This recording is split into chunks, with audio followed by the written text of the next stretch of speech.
বিসমিল্লাহির রহমানির রহিম। ইন্টারনেট মাদ্রাসায় সকলকে স্বাগতম। আজ আমরা মৃত ব্যক্তির কাফনের উপর সূরা ইয়াসিন, কালিমা ও মুনকার নাকিরের প্রশ্নের উত্তর লিখে দেওয়া সম্পর্কে জানব।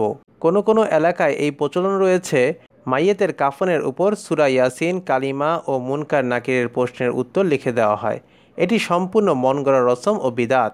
মৃতের শরীরে বা কাফনে কোরআনের আয়াত, কালিমা, সুয়াল জবাব ইত্যাদি লেখার কথা কোরআন ও হাদিসের কোথাও নেই।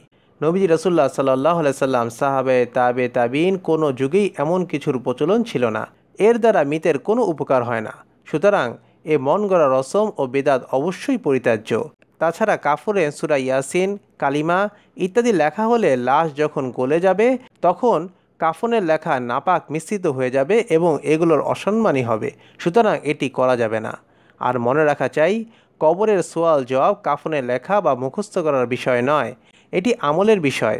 দিন অনুযায়ী চলার মাধ্যমে, আল্লাহর হুকুম যথাযথ পালনের মাধ্যমে, রাসূল পাক সাল্লাল্লাহু আলাইহি সাল্লামের সুন্নত অনুযায়ী জীবন গঠনের মাধ্যমে কবরের জবাবের প্রস্তুতি সম্পন্ন হয়।